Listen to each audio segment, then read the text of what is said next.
Welcome to the Desert Sanctuary with Carl and Laura Forehand. Often when we have doubts about religion or simply want to ask questions, it can feel like we are wandering out into the desert. We would like to invite you to join our sanctuary, the Desert Sanctuary. We've tried to pick guests that would resonate with and challenge us and our fellow seekers here in the desert. We believe that a key to the journey is to keep asking good questions, and we believe that all stories are sacred. Our hope is that you will find life and healing for your body and mind, and that you will be able to be where you are and be who you are. And now, here is our show. Hi, welcome to the Desert Sanctuary. I'm Laura Forehand, and I am going solo today because it's Christmas. It is Christmas morning, and I'm here with the one, the only, my only son, kind of like God, my one and only son, JD. So welcome, JD, to the podcast. We've been wanting to do this for a long time and finally found some time because I'm on break. And anyway, how you doing today? I'm feeling very much like the one and only begotten son today. There you go. There you go. So I have a lot in common with God that way. Yeah, You see? yeah, very much so. Yeah. So before we get started, because it is Christmas Day, first, Merry Christmas. I already told you that. Second, tell us a little bit of what, because my students ask me this all the time, what's Christmas like in Taiwan? Because they have no like frame of reference. They just think everybody does Christmas the same. So it's definitely not like the US. I'll say I feel like it's kind of changed a little bit since I've gotten here.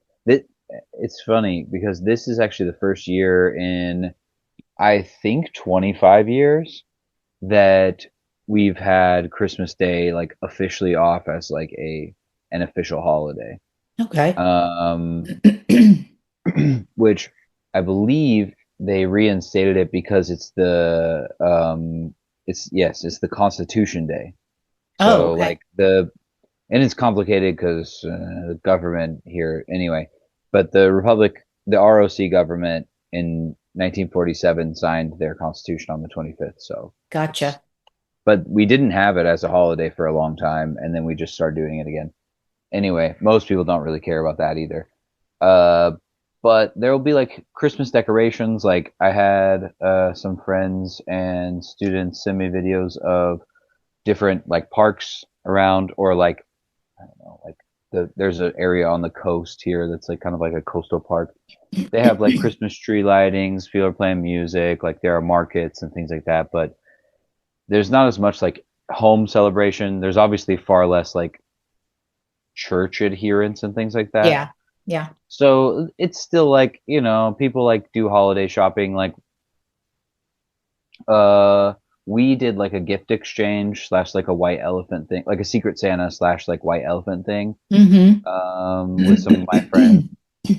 So that kind of stuff happens, or like families might exchange like a gift, but it's not as like rigorous as in the US. But even the US is different, right? Because like our family, we open like one present on the 24th. Yeah. And then Dad wakes us up like 4 hours later at like the goddamn crack of dawn at like on Christmas Day. He was the biggest kid, right? He was the biggest always. I think he was always the first one up if he went to sleep. Right. Right. But yeah. And then it was always like, I also want to open my presents, Dad, but I could have gone, like I was sleeping, so I could have just waited until I woke up. Right. But that would have been like 11 o'clock or noon. And I don't know that he could have waited that long. No, I think he would have freaked out. Yeah. But that opening a present on Christmas Eve was like a tradition in my family. So I don't know if that was a tradition in your dad's family or not. Like we would go to church and then come back and open one present. So that's kind of what we did when you guys were little too. But yeah. I think it's good. So yeah. So but you did tutor today, right? You did work a little bit. Yeah, I taught for like 3.5 hours. Okay. So you didn't totally have the day off, but your school, you had the day off. Yeah, we had like the technical day off work. Gotcha. So I just thought about going out and doing some photography, but no. Instead, I had to teach that, so I was like, okay, do work at home, teach, and then I was like, oh, I got to do the podcast. So I just took care of some stuff after that too, but Oh, I other gotta than do the stuff, podcast. that's not how I said I it. know, I know. You know me and my insecurities. I'm gonna read all kinds of things into that. Just kidding. Oh, I know. Uh, My my youngest sister and I also had conversations about this today and about our whole families. oh yeah, And um, yeah, yeah. I would have uh, loved to be a fly on the wall relationship for that. relationship neurodivergence and such. Yeah, Psychoanalyze the whole family. Yeah, yeah. Well, we do our best. Neither of us are yeah, professionals, so. yeah, yeah. So I know this is the desert sanctuary. We were talking about like possibly talking about like the difference of like education in the US versus Mm, Taiwan. And I do want to get to that because like I'm just interested in like what teaching is like over there. And I mean, we've talked about it over the years, but what teaching is like, what it's like to be a teacher, like how are mm, you treated over there and things like that. But I wanted to start with I don't know, these thoughts just kind of came into my head over the last couple days. Like so mm. one of my one of my questions for you is what was, you know, in a nutshell, what was it like growing up as a pastor's kid? Because how old were you when dad decided to go into the ministry?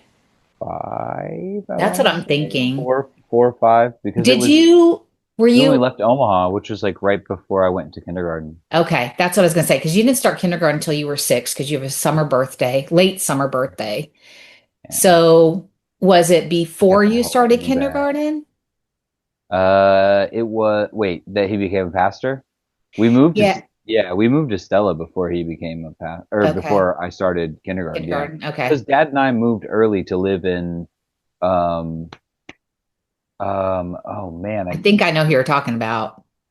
yes, that elderly The couple's other, yeah, basement. yep, yep. So I think her name was Lois. I think it was Arthur or something like Yes, that. yes, Because yes. I just remember him. He's always the guy I talk about who's like this quiet old man who just like mowed his lawn until he was like 97 years old on this Hmm. giant ass tractor in the middle of the Yeah, city, or well, not city, village, but anyway. yeah, yeah, yeah. Okay, so what was it like? I mean, because that's pretty young.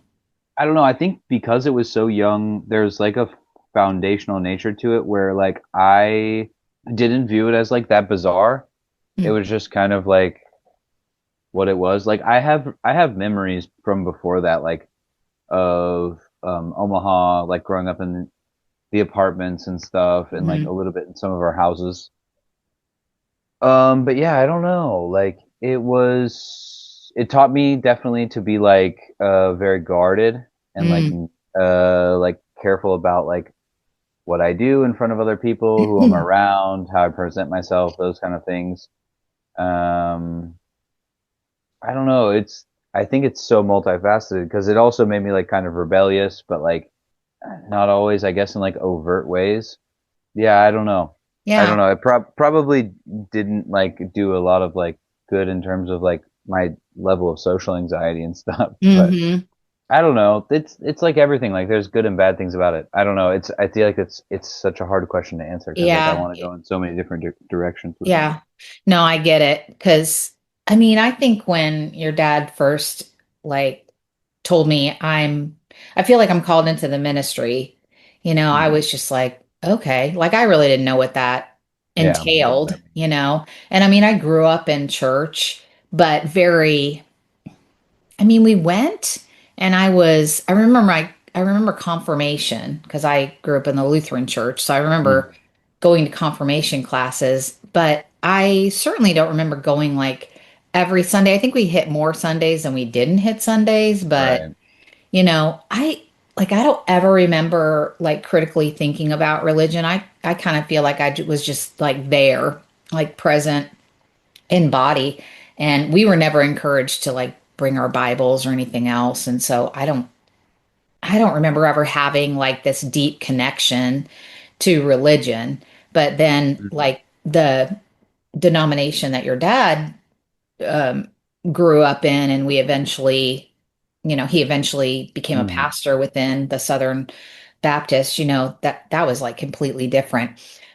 So I guess like before he became a pastor, I know this is a lot for you to remember because you got to remember what, like when you were 4 and 5 or 6. Yeah. But like, did you? I mean, because we did go to church when we were in Omaha. We went to that big mega church, West Side, I think it was. Was it Lambert's church? Yeah. Didn't we go there when you were? I Because I we've remember Lily we went was, there at different points, but I yeah, can't. I remember going there because I remember Tony meeting him a few times. But yeah, I don't remember. I can't remember how regularly we went, and it might have been that we started go. Did we start going there before Dad was decided to be like go into the ministry? I think he did. I think because I know we were going there when Lily was 6 months old because she wound up in the, or no, sorry, 3 months old because she wound up in the hospital. And I Oh remember, yeah. people coming to the hospital. And I remember one of our really good friends taking care of you and Abby and all that kind of stuff. Hmm. But then I remember moving to Omaha because we went to that smaller Southern Baptist church. Um, Pastor Pat, do you remember him? It was in like Papillion. Sounds familiar. I remember going to Papillion before. Yeah. Uh, So you would have had to been more like 4, 3, 4. I remember because that's when we first found out you were allergic to tree nuts. Was I it there? remember. I remember that. I do remember that instance. It's funny, like what I remember and what I don't. Yeah. I remember. I don't know if it was that instance, but it was something similar because I remember being in like an office one time, and there was another time that it was in. Yeah, I think there was one time at a church when I was in an office, and another time when I was with Dad in Omaha in the car at a Yeah. gas station. Yeah. And it all kind of blends together. It's Hmm. similar with like the churches. When you mention churches, like Lambert's church sticks out because it was such like a mega church, Right. but like the small churches that like Dad went and kind of like like substitute pastored for lack of a Hmm. better term Hmm. or whatever, like all those blend together. Like I remember certain instances and stuff, but like for the most part, it's all Hmm. kind of the same. Yeah. But Yeah. I mean, I think that's just a result of, yeah, you just can come barging in. Hey, we have a production going on, miss. My dog Your being dogs. rude. But yeah, There's, I think it's just a result, obviously, of being like, yeah, like you said, 4 or 5 years old. yeah. But Yeah. I have a lot of like inklings and vibes and stuff from those times, and like Right. small snippets of memories. Though finding out I was allergic to nuts is definitely one of those. Yeah. Yeah. But yeah. When did you, I don't know, I'm thinking, because I always think there, like, I can only speak of the kids that are in my life, which are my students, it just seems like Mm. they kind of like parrot a lot of the religious, like, vocabulary that their parents say, like when they're sharing something, it sounds very much like they've learned this all their life. And so I know, like, with us going to church and being involved in a lot of churches and stuff like that, were you ever sitting in church, like even when your dad was preaching and just going, I'm not sure if I totally vibe with this. I'm not sure, were you already critically thinking? Because I feel like I didn't have that, or maybe I did. Like, I don't know. I don't know how to tell if I had that ability when I was younger. I don't think I did. I think mine happened like after you were born. I think the answer is yes and no for sure, because there's especially up until early high school at least, there was a lot of stuff that I parroted, but and this is I told you before we got on here, like again, I had like a 3.5 hour conversation with my youngest sister today, and so like we this was something that we talked about, but yeah, I think because our like household was so permissive of like definitely not like back talk or like rudeness, I would Hmm. say, Hmm. but definitely in terms of like challenging stuff, especially like again, if done in like a respectful way and done with evidence, I feel like there was a lot of stuff I think first of all, like it would depend because I feel like you were more permissive than dad in a lot of cases, or would just be like ask dad. But it would depend. But I felt like you would like kind of fight for us on like some things, and maybe vice versa as well. Um, but anyway, like there was just like this amount of like there was an ability to at least discuss things where, and it's kind of weird for me because like that's just what I know. But like Hmm. talking, and this is what Lily was talking to me about as well, is like when we talk to our friends, there's a lot of people that are just like, yeah, that didn't like if I tried to do that, like reason with my parents or something, it would be a screaming match, or it'd be like, no, do it because I said so, which for sure, like you guys Right. said that at some point, but it's Hmm. like I do that with my students too. It's just like, okay, right now you just got to fucking do it. So like, just Hmm. go do it. Hmm. But like, for the most part, like it was like I think the word that we both came to is like it was reasonable, right? Like Hmm. there was room for discussion, and and I think that's really what it was. So I guess to get sorry for the like the long No, roundabout you're answer, fine. but I think like when it comes to like that kind of critical thinking, I guess at church, there was a lot of like regurgitation just because like you're going through the motions, and that's what human brains want to do is just like, Mm. oh, I know this answer, and like this is the answer to the question. But I think there was also like because there was permissiveness, there was kind of like a and also a rebelliousness, maybe which are mixed and maybe which are separate, and like depending on what aspect we look at them in. But I would go to school or like even in Sunday school class, I would challenge stuff. Sometimes like genuinely asking questions, sometimes like in like joking around but trying to Hmm. get some sort of reaction. And I don't know that it was always like I was cognizant that I was doing that. Hmm. Um, but yeah, then I mean, you would see, and you would kind of like, I think that's another like kind of skill that I have from being in the church so long, and also being like the like male head of like Right. whatever, like son of whatever nonsense. But like I would get a lot of attention, so and I have like I said, like I have like a decent amount of like social anxiety, so I'm like pretty good at gauging people, and I think for the most part, like I can get along with anyone. Like I can sit in a room with like the most like leftist, Yeah. like communist, whatever, and I can sit in Hmm. the room with like Bubba, the hillbilly, like stereotypical like redneck racist from Hmm. Appalachia or something, and like Hmm. roughly get along with both of them pretty well. Right. But yeah, I think that that's part of it. But again, all of that to say that like I think that's all always what I was kind of doing was just like testing limits, but also like knowing that there's like certain lines I wouldn't cross, right? Mm. Um, but I think that's what it was, is really like, and I guess that's like the whole, not to be overly dramatic about it, but that's like the scientific method and everything, right? Is like you're testing Yeah. things. It's also what the Bible says: test all things and keep your Right. spirit.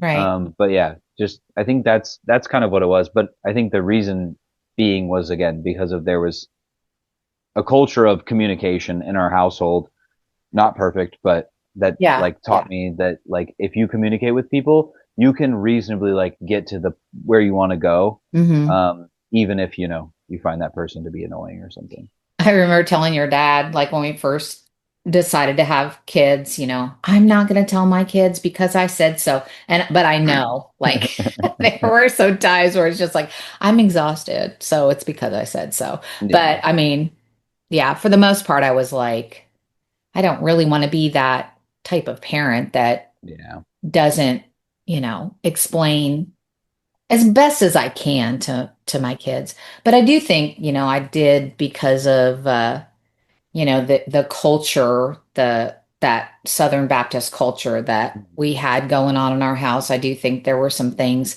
that I was more like, well, the Bible says it, so that's what we need to believe. I just remember like Yeah. I think you were out of the house when I just remember a conversation I had with Abby before she went to college. And, Mhm. I've since talked to her about that because I'm just like, that was like pretty shitty response. I didn't say anything that would have caused her to like be upset with me or not want to talk to me. Yeah, But yeah, I yeah. just, I remember her saying, I just felt like there was something between us that Mhm. wasn't sitting right with me.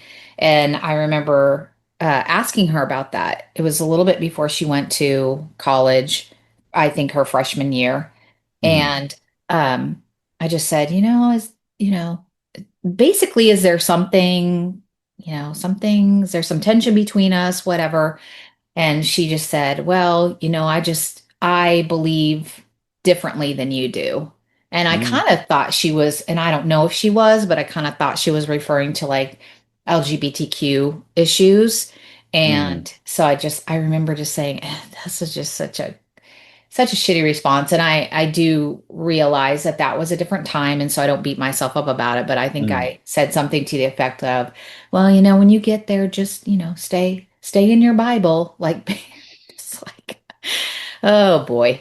I mean, But I mean, to some degree a coping mechanism. Like right. Yeah. because you're experiencing a loss of control, Mm, and it's like one of the people you love most in the world, and you want them to be safe, and hmm. what you know and what you've been in for like the past whatever It was like 20 20 years for years, sure. yeah, Yeah. yeah, a couple decades, like is like your final hope and the only thing you can truly trust in, like not your lying eyes, not your lying ears, is like the Bible and Jesus and whatever, like, the Southern Baptists have told you to believe. Yeah.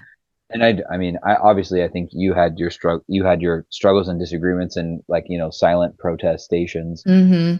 just like all of us did, including dad. Um, but yeah, I mean, when in times of like stress and trouble, you're gonna go to Hmm. the easiest thing, right? Okay, Right. this makes me feel better. This is my coping mechanism. Is like, Right. well, if you just trust the Bible, throw a fucking platitude at it, like it'll be fine. Right. Right. It's interesting because, like I said, I didn't really grow up in like a strict religious home. Mhm. And I may think there was some underlying stuff. I don't want to tell anybody's story, but I think there was some underlying stuff maybe from my parents growing Mhm. up. But I didn't grow up in that, like Southern Baptists can just be very legalistic, as well as, I mean, really any religion, I guess, can. But so I didn't grow up in that, but I think it's so interesting. And I need to like probably go to therapy or just keep trying to figure out why. But Mhm. it's funny how I like latched on to kind of the legalistic part of it. You know what I mean? Like Yeah. not to like such an extent. Like I never believed that you guys were going to go to hell. Like Mm. I remember, and I said I'm gonna share this part. I don't know if I've ever told you about it before we got rolling Uh, here, but like after you were born and we brought you home from the hospital, I mean, I like literally can see this in my mind's eye. mm. But so we were in an apartment in Allen, Texas, and Dad and I had a bedroom over here, which is I'm pointing to the right, and your bedroom, your nursery was to the left. So it was like right across the hall.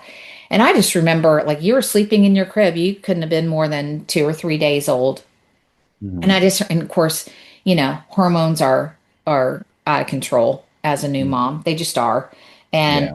I don't mean that in a flip way because it's a true biological thing. But I just remember standing over your crib just Mm. sobbing. And I remember your dad walking in and he's like, "Are you okay?" And I'm just like, "He's just such a precious angel." I just was Still true today. I know. Right. But I remember that. Like, it's just such a core memory. And I just remember at Yeah. that point, I was just like, there's no way. Like, how is this little bitty baby, 3 or 4 days old, evil and depraved and gonna go to hell, And I mean, you could do the whole, well, there's a, age of accountability kind of bullshit or whatever. But it was at that point, like, I do feel like that's kind of I always tell people I really believe that's kind of when my like true deconstruction started because I was Mhm. just like I can't believe that part of it, and I still hadn't like put other puzzle pieces together or Right. whatever, but like I could not believe. I just never believed that, you know, you guys were going to go to hell. It's funny. Because I really wonder if you sat down with other parents, just whether they're in the ministry or not, like, do Mhm. they really believe? Or Mhm. like, I even think of like grandparents and things like that. Like, I could never look at my grandchildren and go, well, they don't go to church, so, you know, I'm questioning where they're going to go if something happens. Like, I just don't think that. I just can't believe that my grandchildren would be tortured forever. Yeah, I Especially if you mean, have a loving God. Like, that's the part that's just makes absolutely no sense to me. So contradictory. for sure. I mean, and well, and the loving God thing is like, well, you can say he's loving God, but it's up and down depending on, yeah, Right. like which holy books we look at and which ones we believe and which one we read as maybe literally true or allegory or whatever. So, but I don't know. I feel like I think a lot of people are like that, and I think even a lot of people who kind of take that tack that you're saying, like, oh, I don't know, I'm not sure or whatever. I think sometimes that's also kind of a way for them to cope. Um, because in a lot of cases, they're still not like cutting that person off. Mm, Even cutting someone off is like in its own way, a way to not deal with the situation. I mean, not to like get us off on another topic, but like I have had like serious conversations with friends because like there's kind of this thing of like, cut toxic people out of your life and like stuff like that. And like, while I agree with that, like in like its most fundamental principle, like if it is like toxic to you, like and like you're literally like harming yourself by this, hmm. then that's one thing. But like, I think we also like are too, it's kind of like a quick like ejection seat lever pull thing where like, well, oh, you're toxic to me, so I'm just going to cut you out of that. Meaning like, you make me uncomfortable, or maybe you believe some shitty things, but I don't think we deal with our problems by just like walling them off or Right. whatever. But Right. yeah, I don't know. I feel like getting off on a tangent. We also talked, I was also, when you were talking about this, I was thinking about on the unlearning curve, we just talked about one of my topics was basically that I don't think people believe. Like Yeah. I don't think, and this isn't just Christians. I think it's religious people in general. We say we have these like strong beliefs, and I don't think that's a bad thing. I don't think it's bad to believe. I mean, there's plenty of um, like like scientific studies that say that like believing in a benevolent God is actually can be good for your mental health. Mm, And I think that makes sense. But believing in a malevolent God or a vindictive God or a jealous God, mm, perhaps, is not always the case that it's like that. right. Um, but again, I also think if you really believe, if you were a parent or a grandparent or a friend or a brother or a sister or whatever, and you had someone that you claimed to love with all your whole being that drifted away, I think the last thing you would do is cut them off. I think you would spend every cent that you could Right. to bring them back, or every second of your life trying Yeah. to get them back into the fold. Uh-huh. So yeah, I don't know. Sorry, that was a long, convoluted answer, but there's a lot of directions I want to go with that. But yeah, I think I don't know. I just question whether people really believe that deeply. Yeah, I What does don't know. that mean to you? Like, what does it mean to believe? Like I think we throw that word around a lot, but I wonder if we really like sat and thought about what I think I don't want to speak for other people. I think for Mhm. me, I think that's why I was able to go from the beliefs or the way things are done in the Lutheran Church to how they were done in the Southern Baptist Church because I mean, I don't know that I ever understood what it meant to believe something. I think I was just told and it's like, okay, Yeah. I guess this is what I'm supposed to think, believe, do now. So do we even understand the concept of what it means to believe? When you say the word believe, like what does that mean to you? I'm like being super philosophical, so I don't expect, that's kind of a big open-ended question because I'm not even sure what the word believe means to me. This is one of my favorite topics, actually, like within whether it's like linguistics or just like even just sociologically or psychologically, is I think one of the things that we as a species need to focus so much more on is like I don't know, like semantical explanations or like discussions just of like what we defined, like essentially like operationalizing our terms. It's like I tell my psych and soc students this all the time. Listen, if you want, and even with like history, geography, everything, it's like when you talk about terms, especially specific terms that are not like, words that we all know, like a cup or something, you Hmm. need to define what they mean because what you mean by them is maybe something totally different Right. than what someone else means by them. And if we don't, even in a one-on-one conversation, if we are not meaning the same thing when we talk about stuff, then we are going to have conflict like Mm, very quickly because I'm going to assume that you're meaning something that you're not trying to say. And so I think that's one of the biggest things is just when we talk to people, whether it's in one-on-one situations or in large groups, we need to talk about this is what I mean by this. This is my understanding of the term, and then also be open to understanding it from someone else's point of view. yeah. And then having the discussion from there, and then maybe shifting when we talk to someone else and Mm, understanding it from a different way. mm. I don't know. That's again kind of a Well, convoluted answer, but I think it's really important because we, especially in the social media age and in our internationalization age, where we have people speaking second languages or using multiple languages in single sentences, like you have to have a frame of reference and mhm. kind of a cultural frame of reference also from where people are coming from. I do think, because if I were to ask, which I would not ask this of any of my students, Mm, especially about religion, I might ask them, like if they said, the sky is green, I might mm, say, why do you believe that? But a yeah, lot of times that the response we get, even from adults, mm, is, well, that's what I've always been taught. So it's yeah, not really a belief then, is yeah, it? yeah. I agree. I mean, because I I feel, mean, oh, go ahead. well, I mean, again, it depends on what you mean by believe, Yeah, because it's like right. it's just what I've been told. Well, that's what I believe. In the most technical sense, you could say that is a belief. It's faith, right? You're just Mhm. having, well, it's what I was told, and I don't think it's a good reason to believe. I don't think it's based in anything, but it is a belief in the most technical sense. Mhm. Yeah. You feel or think that it's true for whatever reason, valid or not. Um, so I mean, I guess it could be a Yeah. belief. Yeah. Again, I wouldn't say it's a sound or a good one, but Yeah, because I feel like, well, I don't know. Can you prove beliefs?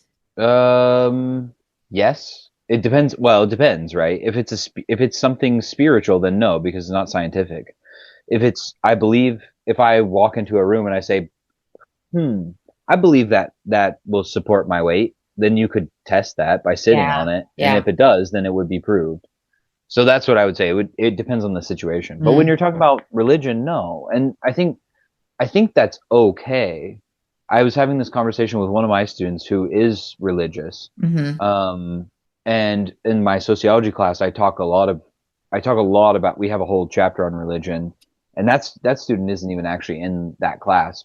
The student was just there while I was reviewing with another student, and they kind of chimed in, and we were kind of being defensive. And I was like, no, no, no, like I'm just giving like general critiques and like things like that. Like, but yeah, I think again, it like comes down to like you have to explain to them. I kind of lost my train of thought there. My Yeah, bad. no, I get what you're saying though. I really do because it's just like beliefs is it's hard. I think you're right that you just have to like what does that word mean to you? Because I do feel like there's a lot of things in the spiritual realm that we say we believe, but we can't really prove it. But then we kind of spiritually bypass that. Well, we can't because God's ways are higher than our ways. We're not going to be able to explain. We can't know the mind of God. We can't know, Yeah, yeah. Although, All the platitudes. yeah. There's a really good phrase that I like a lot called a thought terminating cliche, Mm, which is it's used a lot in like cult research. But yeah, it's just like those kind of things where it's just like where you start to question things and then someone goes, "Well, God works in mysterious ways," and it just stops you yeah. from continuing that train of thought. I Yep. think it's super useful, like super useful idea. Hmm. Oh, I also remember what I was going to say is that Hey. this student basically it also again like comes from a religion that is like pretty against, science basically, but Mm, is also like a great science student and kind of was chiming in about like belief and these kind of things and was saying like, well, I just don't, they're not the same. Like my spirituality, my religion, whatever your word, like, phraseology you want to put on it, like that's that part of my life. And like science and math and like education, that's like a different part. And so like, I kind of like separate the two, and like, sometimes they interact maybe, but like for the most part, like, whatever this holy book says, I can view it for what it is in its context, and then kind of like, and like, yeah, and then also like think that evolution is also true, or at least it's the way that I'm going to view the context of like when I study biology, because that's the best science that we have right now, Right. whether or not I 100% believe it. Hmm. Um, yeah, I don't know. I think that's like, maybe you can say it's not perfect, or maybe it's a little bit myopic in terms of like, you're like not really putting like scientific rigor on religion, but again, you kind of can't. And I think at least, especially for a student, as a student first of all, but someone who's Right. that young to be able to parse those two things, I think is Hmm. like pretty impressive. So Hmm. my point being, I guess, is like in terms of belief, like I'm okay with like whatever you kind of want it to be, as long as you realize that it is just a belief and that you can't prove it, and that like I'm okay with you believing it, but if you're going to try to like force me to, then we're gonna have an issue, and Yeah. I'm gonna be not nice to Right. you. That's a lot of what happens though is, we try to we try to, I don't know if this is the right term, stonewall people into believing what we believe. And if they don't believe what we believe, then they're wrong or they're going to hell or we've got some sort of judgment that we're gonna, cast upon them. So but I want to talk a little bit about like other religions in Taiwan. So talk to me about like what you've experienced in Taiwan because there is Christianity there, correct? Yeah. But I mean, but it's not just Christianity, which I feel like in the United States that's like the main religion, right? And when I say Christianity and it's the main religion, there's like 500 different ways you can interpret Christianity in the United States. So, Oh, and yeah, explaining, like I said, I have to teach about religion in multiple of my classes, but especially sociology, and explaining like the different spicy brands of American Christianity is very fun. Like yeah. I was showing my kids videos of snake handlers, like in the three-star Pentecostal churches the other day. Yeah, I was like, yeah. "You guys know about snake handling in churches?" They're like, "I'm, excuse me, what are you talking about?" And I was like, and I pull up this video, and it's just all these people like, Yeah. like playing with snakes, and they're like, "I'm so, this is bad shit, crazy." Scary. Yeah. They thought it was hilarious, but I mean, Well, I'm I guess glad. it's fun. It's funnier from a distance, I Right, suppose. right. I guess to like answer the question, like, yeah, Christians, I believe I mean, Christians are a pretty small percentage. Um, the main ones are Buddhism and Taoism, but there's also like a mix of Buddhism and Taoism, and Hmm. just like Christianity, there's a million different kinds of Mm, Taoism and a million different kinds of Buddhism, and for each one, like, well, Buddhism doesn't really have deities. Obviously, the other thing is Americans, and well, Western people, kind of in general, like, don't say Buddha, like, because there's like a lot of Buddhas.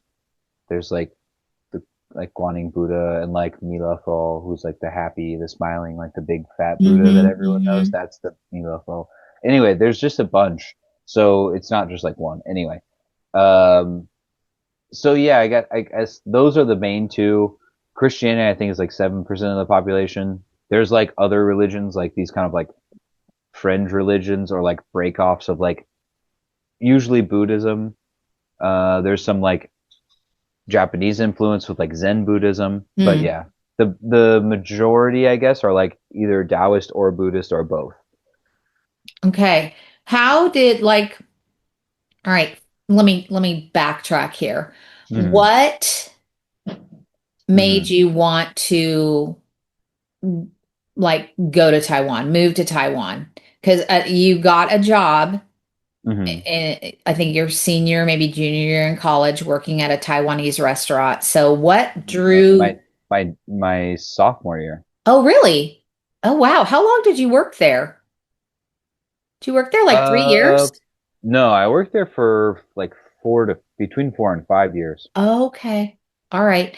So what drew you in? What about where? Because and correct me if I'm wrong, because I don't know your whole story, but Mm. like you worked there and then. I feel like that's where you kind of got a taste of the culture, something that made you want to go over and visit, and then you decided that's where I want to live, teach, whatever. So I want Yeah, to. it was so basically, yeah, I got that job. Hold on. My dogs are running in and out, so they're I can't slamming the even door. hear them. Okay, maybe you guys, maybe it won't be bad. I just don't want it to be, because sometimes one of the dogs is, let's say, not the most nimble, and so Oh, she tends to like battering ram her head against the oh. screen door as hard as she can, and then try to sprint out. And she usually slaps her side of her butt against it, so it swings open really big and then slams really hard. Anyway, so it's fine. They're outside now. They're gonna have their good like fun time outside. There you go. There you Um, go. okay, so basically, when I like after my first year of uni, like basically since I was like 15, I had like a full time or like 30-hour a week job Yeah, like through yeah. high school. Hmm. And so I was like kind of used to that. I think it was probably good for me because like it's good for me to be busy because when I'm not, it's I don't know, it depends. Like sometimes I'm really productive and sometimes I'm like really lazy. But it's Right. good for me to have structure, I think. Yeah, yeah. Um and so after like my first year I was like, oh yeah, okay, I should just get a job and like then I can have a place off campus. I don't want to live on campus anymore, blah, blah, blah. Anyway, so I walk into a bunch of restaurants. I found a bunch of stuff. I think Dad actually came down, I and we think were like so. going to Yep. different. He did, yeah, and we were like applying to different places. And I think the only one that called me back, at least like within a week or so, was the place I ended up working at, which, like you said, was like it was a Pan Asian restaurant, but it was family owned, like, and the owners were Taiwanese. Mm.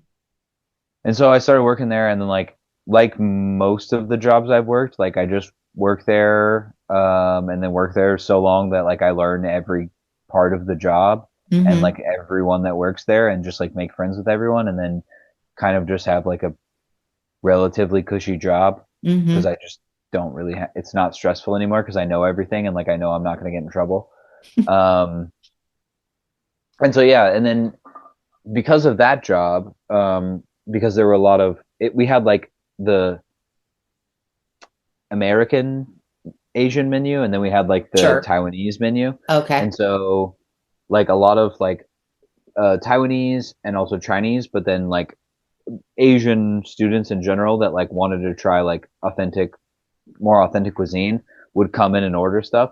But especially the Taiwanese and the Chinese students, and then I guess like maybe some of the Singaporean or Hong Kong students, basically anyone that speaks Mandarin, Hmm. there was a disproportionate amount of them, and our menu was like that Taiwanese menu was also in Mandarin, so there would be kids that couldn't read the English menu, and so they would come in and order that stuff. And so slowly over time, I learned how to like say some of those words like "你要吃什么?" like what do you want to eat, and Hmm. then like I learned all the food items, and so over time like they knew they could come in and like they started like teaching me words and blah blah blah. But anyway, so like in my I can't remember, second or third year, I had to take a foreign language. Mm. And the options were like take like 2 years of Spanish or like, you can take whatever you want, but Right. I could take like an accelerated 1 year of Mandarin you just take it every day, Oh, wow. 6 hours a week. And it's a joke. Like you don't learn that much. And also I learned simplified, which is not very useful for me in Taiwan right now. But anyway, all that aside, I chose it because like, okay, I can implement this right away. So I learned that again not very well because it was complicated because I was learning Taiwanese Mandarin at my job, and like my first professor was a white guy, and my Oh, second professor, but he had lived in Taiwan, which is interesting. okay. So his was actually probably more applicable, but I didn't understand the complexity of the language at that point, so it didn't help me as much as it probably should have. But anyway, my second teacher was from Shanghai, and so she had like a completely different way of speaking and like different accent. Um, so it was okay. It's the same language, right? But it's like if you got someone, your first English teacher was like from Birmingham, and your second English teacher was like from like a valley girl from California or Yeah. something. Like it's like they're mutually intelligible, but like it's tough, right? Yeah. There's a Yeah. lot of like, Yeah. yeah. So anyway, like learn that like encouraged me more like, oh, this is my first time like I learned Spanish in high school, but like this is my first time like really learning a language and like actually engaging with it and enjoying it. And then my boss like influenced me. I was studying education at the time. She was like, "Oh, if you want to teach, like it's actually pretty easy to get a teaching job in Taiwan if you want to try."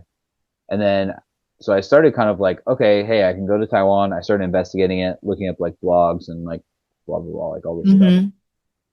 So anyway, like I started to be like, this seems pretty chill. Like this would be pretty interesting. Like otherwise, my job, like I'm gonna go teach at like probably some like rural Missouri school or something. Yeah. I don't know if that's what I want to do right now with my life.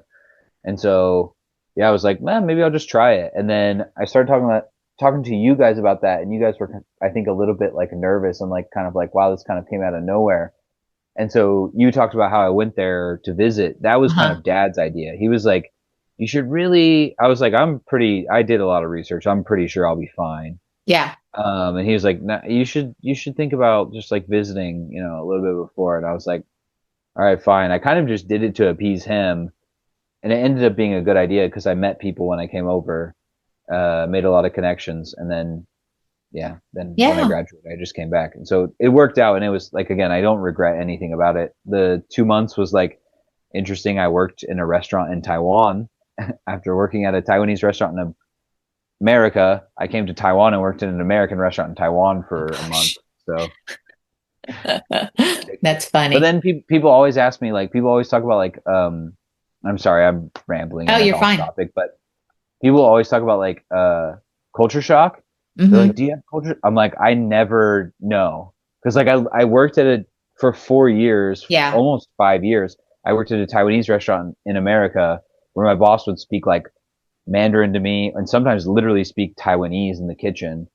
Um, and, like, gave me all kinds of Taiwanese food and, like, yeah, all just like complete, like sometimes was literally they would have Sunday dinner and it would Yeah. be a bunch of Taiwanese people speaking Taiwanese and like then the second generation like maybe speaking some English and Mandarin and then just me, white boy in there just like trying to absorb all of it, like not really knowing what's going on. But I always remember anyway, that. Like, never really had culture we would culture try shock. to, we would want to call you Oh like yeah, on on Sundays, Sundays and you're yeah. like, I'm at dinner right now. You were, I would go outside and sit in the parking lot while yeah, they were yeah, eating and come back, yeah, go back inside later. yeah. They knew the deal because So, it's go ahead. they knew because it's like if I would be like, oh, I'm getting a call, and they're like, oh, don't worry. I'm like, oh, it's my mom. They're like, oh yeah, yeah, yeah, okay, okay. It's like it's family day. Like talk to your mom. It's good. That's so funny. Being that there's different religions, and that's where I would think that there would be some sort of a culture shock when you got to Taiwan. Like, Yeah. how did those other religions influence you, or did they influence you? Because, like I said, here in America, you ask anybody, are you a Yeah. Christian? And they're going to say yes. Now, what that means is maybe totally different, but we're just like we just don't have a lot of um, the different religious ceremonies and churches and things like that. I mean, when we think about churches, we pretty much have one idea in our head. But so was that, I know, like maybe the actual culture, because you were kind of immersed in it to a certain extent when you went Hmm. to university, maybe that part wasn't that big of a culture shock, but there's a lot of like ceremonies and stuff religiously in Taiwan. I mean, you Hmm. have a lot of pictures that you post of the different religious celebrations and things like that. So how did that strike you when you first? I mean, were you super open to it, or were you like, did any of it kind of make you nervous, or just speaking from your background in the Southern Baptist, like for me, I think I have always had this underlying fear, and which is probably why I said what I did to Abby before she went to college, Hmm. Yeah. And I fell back on a Bible that I really never even read, had no idea what it said about LGBTQ in there, and yet I'm Yeah. telling her like but I've always had that like underlying fear. Like when you saw those type of ceremonies, or when you went to go visit, like what was your initial reaction? Or Hmm. even now, like I feel like you're kind of immersed in that culture now because you do so much photography around it. Yeah, I would say when I first came here, I don't know, I would just mostly go to temples. So it's like a temple is like it's pretty unimposing. Like it's interesting because actually the Taiwanese and like I also have a lot of friends from Hong Kong, and there's a decent amount of the population there that's Christian as well. And they seem to be like pretty scared of temple stuff. They like kind of view it as like it depends on the people, right? Of Uh-huh. course, there's always the spectrum. There's some that like whatever, I don't care. Like if it's a temple and it's beautiful, I'll go like take pictures. I've had other ones that will be like, no, I don't, I can't go in there. Like it's demon shit kind of stuff. Uh, mhm. Not like they're not like freaking out or anything, but they're just like, yeah, I just don't do that because like I'm worried about it. Which is probably something I would have said when I was in, I don't know, elementary school or junior high or Yeah, something. yeah. By the time I was, I mean, I, I I think by the time I was like 16, 17, I was mostly done with the church. Like Mm. I wouldn't say I wasn't a Christian, but I was like, yeah, I kind of like have the Bible stuff figured out. Like I don't think it's any of the Old Testament stuff. I think it's just like love your neighbor, be a nice person, like golden rule type shit. Like Right. just be a don't be a dickhead kind of Mm-hmm. thing. Mm-hmm. And I was like, yeah, I just kind of had gotten to the point where like I was like, if like the people who are like the church leaders can't figure this shit out, and like my parents who like try to like do the more loving thing, especially like as we got older, I think you guys like kind of softened on a lot of stuff. Not that you were ever like crazy, like militant about like being nasty or anything, but it was like if this is how the church treats itself, like I think a lot of this is just probably bullshit, and I'll just take the good parts of the Bible that I can, but I don't really need to be in a church anymore. And Mm-hmm. so it didn't really scare me because I eventually got to the point where I was like, I don't know if I believe in God, and I don't know about if I believe in like Christianity. I still had some hangups about like being scared, Mm. about like, oh, like, well, what if I go do this? Like similar Right. to like my friends who are like, I don't want to go in the temple or whatever. Mm. But in the end, I was like, really, if I believe this, which I was like, I probably don't, right? But if I do, my God should be a badass motherfucker, right? Right. Like he should be like I should be able to go into the satanic temple where they're like sacrificing children or whatever and just walk in there, you know, big dick swinging like, hey, what's up, motherfucker? Like, this shit gets shut, like, whatever. Like, but I just don't think it's, I don't know. Yeah. I don't really think, so I don't think I was scared, I guess. It's like to answer your question in a Yeah. very getting Did roundabout way. did it has living there for what you've lived there now for about 10 years, maybe? 10, yeah, 10 and a Maybe half, I think something now. like that. Like how has it influenced your spirituality? Or has it? Mm, I don't know. I feel like I was kind of mellowing out before, and it's probably increased that. What I will say is that in some ways it's reversed a little bit of my more like reactionary, like atheistic tendencies. Uh-huh. Because I would never have called myself an atheist. I don't Uh-huh. think ever. I think I would have always said I was like since I was eight, since I was in university at least at some point, I would have probably started calling myself an agnostic. Hmm. And then I would say that's true until now, though maybe I would say I like vibe with some spiritual stuff as well, but Yeah, I yeah, don't know yeah. what that is. Yeah. So yeah, I don't know. I think it's made me more open, I guess, a little bit to like the benefits of spirituality, and Hmm. also like because like there is a little bit more of a diversity, and I like teach a lot of students that are like different religions or different Right. levels of the same religion, Hmm. or like completely different approaches. Like you may have people who are like like super militant Catholics, and then other people who are just like, yeah, but my parents go to church, and like we do it because like my grandparents went or Hmm. whatever. Like you get kind of all kinds, and it's taught me to just be like kind of meet people where they are and not be so. And I feel like this is true with a lot of things, like a lot of topics that I approach in my life is just like I'm not as radical as I Yeah, was. yeah. I'm very radical, don't get me wrong, but like when it comes to like conversations and like meeting people where they are, I try not to be Hmm. radical with individuals. I try to be radical against power structures, Yeah, yeah. but to be very like kind and graceful to Mm. like individuals. And so like I try not to just like, yeah. I don't know. That's a big thing for me because like I enjoy like taking swipes at power, but also to remember to like, especially when I'm talking to people who I don't know as well, or maybe they don't know me as well. More importantly, to be like gentle in my words at least at Mm, first, hmm because I have a lot of like anger and hatred towards organized religion, specifically like the church in the Southern Baptist Church in the United States, hmm fundamentalist religion. Um, but yeah, I mean, it does. I mean, again, everyone's got their journey, and like people go through a lot of like they get a lot of benefit. They can get a lot of benefit out of those kind of communities and stuff. And so I don't know. Yeah. So I want to circle back to that. So what is it that has you angry at the Southern Baptist religion?